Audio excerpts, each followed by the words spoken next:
and welcome back to another collector's discussion. Today we have a product update to the Heath Ledger Joker by InArt / Queen Studios. This has been a pretty exciting figure for me to have collect, just because obviously I love the Dark Knight, I love the trilogy, but Dark Knight always stood out to me. It was probably one of the earlier movies I actually watched in cinema. 2008, I was like 9-10 years of age, so this was probably one of the most memorable movies I remember like seeing in the movies itself. So obviously it's no question that I've been looking for the best collectible in 1/6 scale of this character. I had the DX11 a couple of years ago. I sold it when it was extremely overpriced. I was lucky to basically make my money back and make enough money to save it for basically this one, and I still got a bit of change, let's just say that, from selling the old one. But overall, I'm really excited for this one. Obviously, this is the update on the double pack rooted sculpt. They haven't really shown much of the sculpted hair, which again, I don't think that's anything to be worried about, because the exclusive was the rooted hair, and I do think that would be the one that would release first, just because it's probably smaller batches, and again, that's the exclusive one. And going by Queen's track record of the way they release stuff is they usually release the rooted hair before their sculpted versions.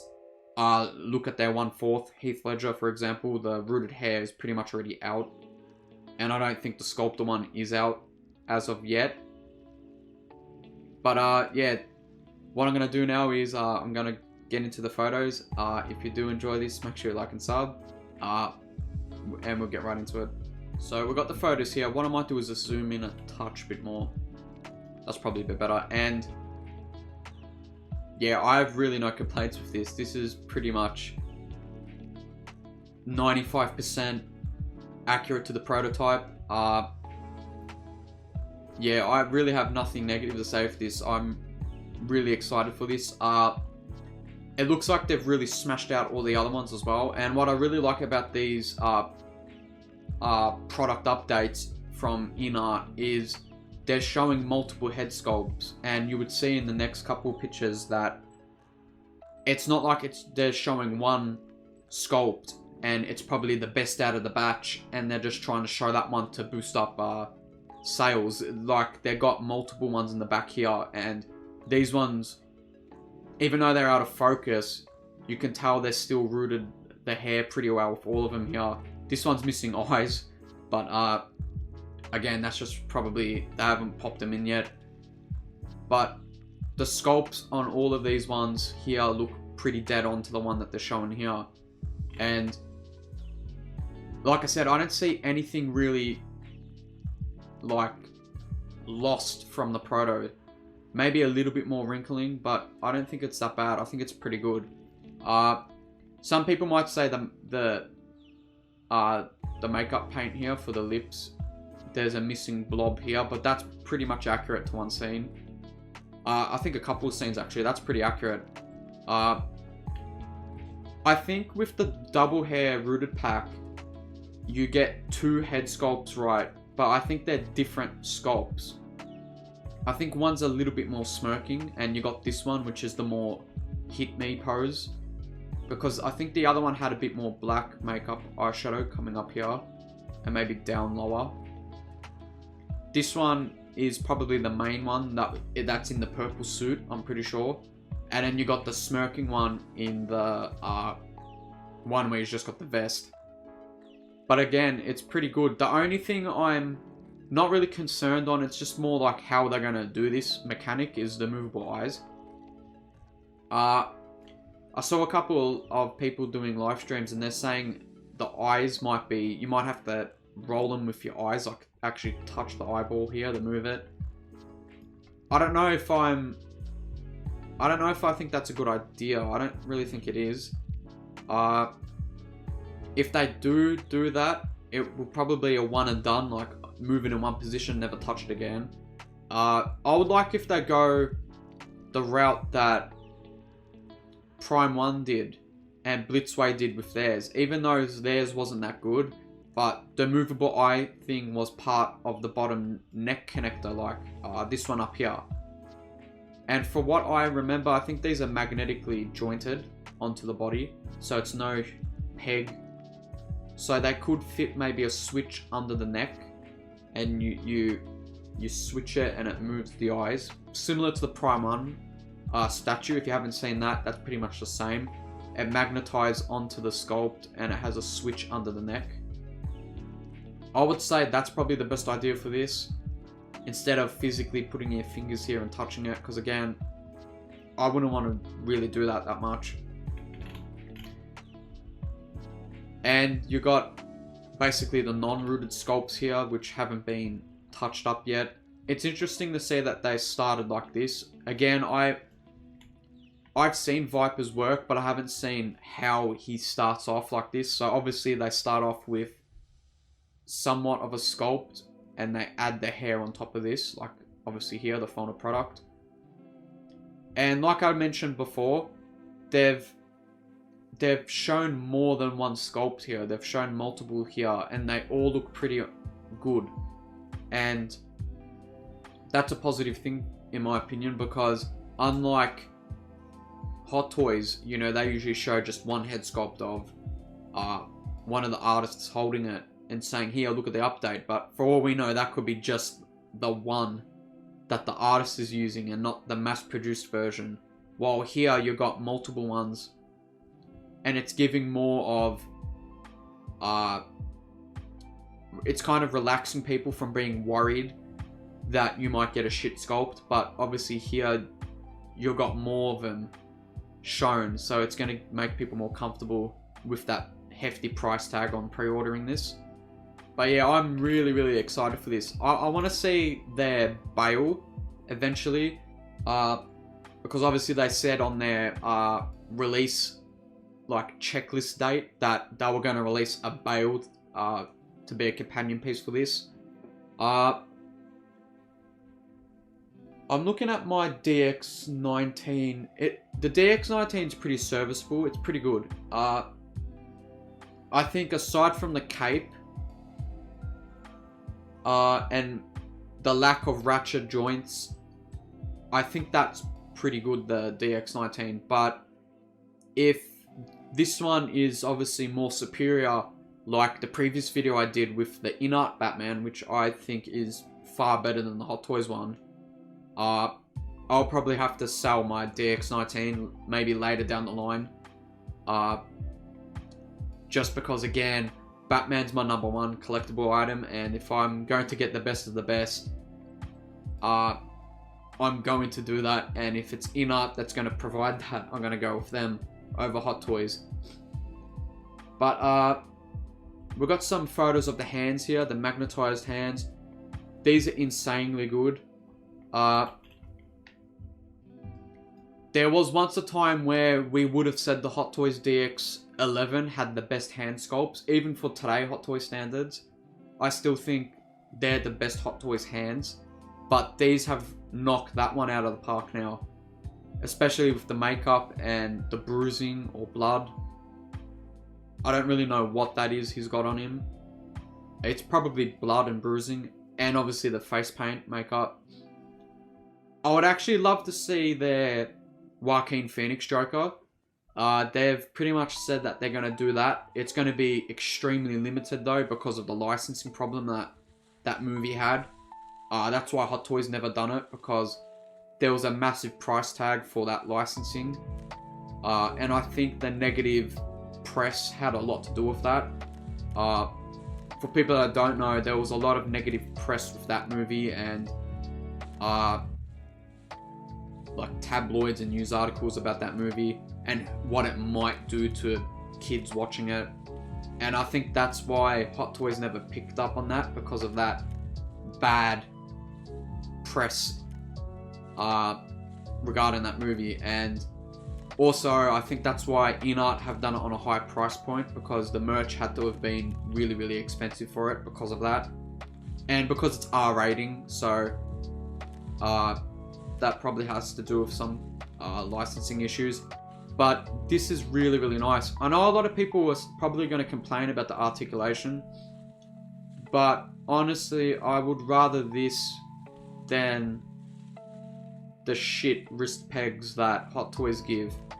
And I don't really give Sideshow Collectibles a lot of credit when it comes to their 1/6 scale figures, but I think they've done better with the wrist pegs than what Hot Toys have done, where each individual hand has a permanent peg in it. And I still don't know why Hot Toys haven't done that. Although they have changed with the Wolverine figure, but I have a negative with that Wolverine figure, because we see here it's obviously seamless wrist joints, and well, there's no joint, it's seamless, but the peg is magnetized, so it's going to be easier to remove with this. While the problem I have with the Wolverine is it's pegged, so it's going to be just as much as a struggle as the Star Wars light up effect, the old lightsaber technique that they did, where the whole arm was one wired device basically, and you had to rip the whole arm off to just get the other arm back on.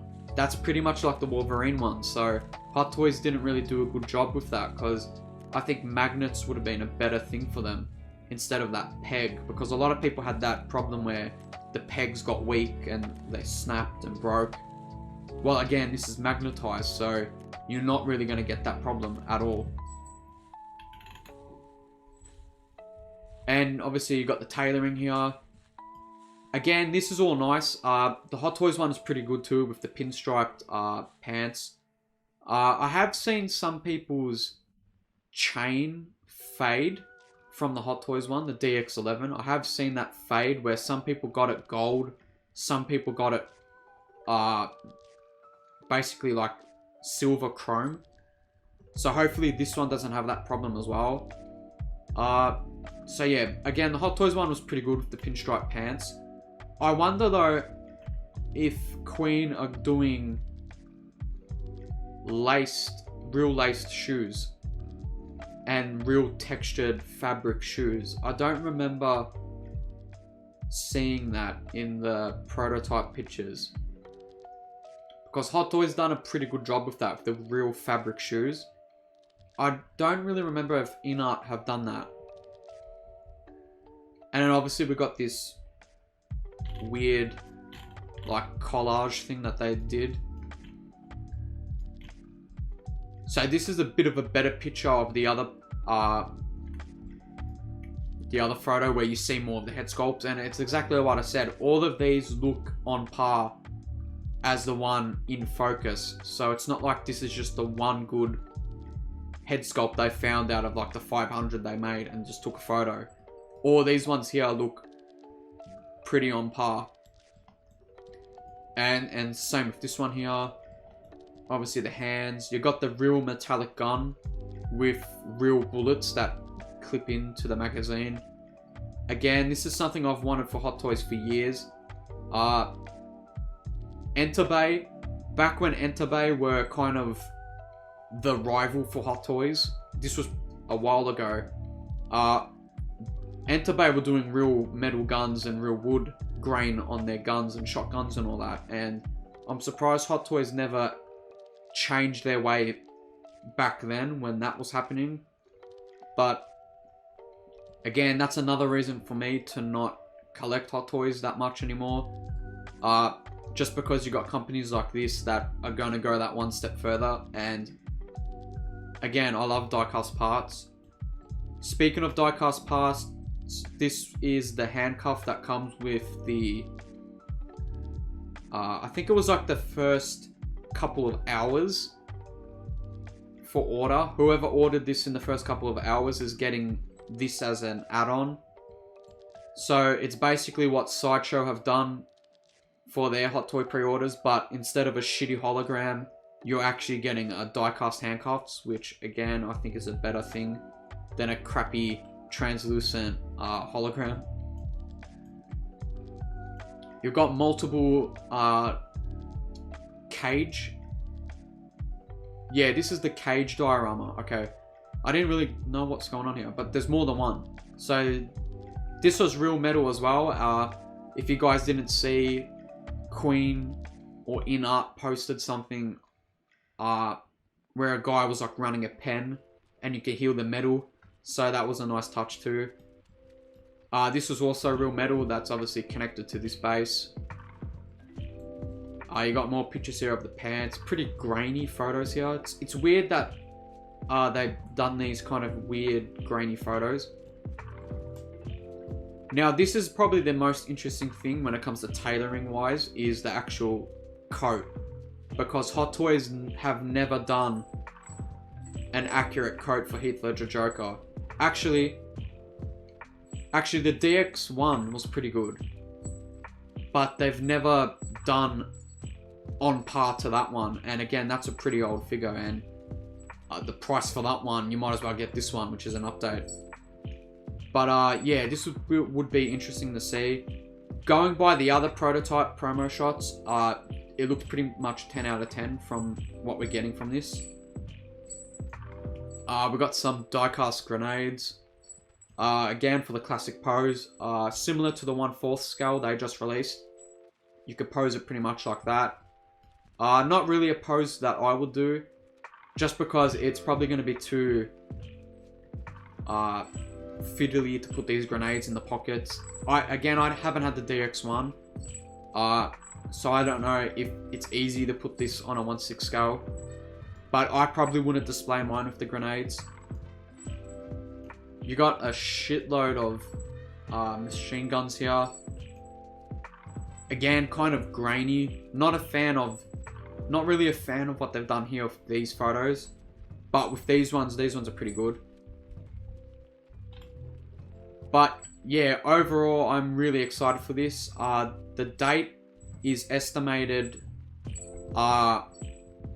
this December, I'm pretty sure. Like, I think they want to get like first batches out this December. And I think a couple of months before that, they might give it to Hong Kong influencers and that to do videos to hype people up even more. Overall, I'm all for this, you know. Honestly, this is swaying me to drop Hot Toy collecting altogether and hop onto this. Because again, this is a much bigger step in my opinion. And again, I'm a selective collector where I'm not going to feel the burn of these prices. Because again, I'm kind of not that big of a collector. You know, I collect my horror and Batman and that's it. I'm not Star Wars and Marvel, which is 80% of Hot Toys. So when these prices drop, I'm not really feeling the burn that much. But from what I'm seeing here, the prices they are dropping is worth it because you're getting good quality from this. So that's pretty much it. Again, I'm really excited to see this. Obviously, once this comes my way, expect a review. And yeah, if you guys did enjoy this, make sure you like and sub, and I'll see you in the next one.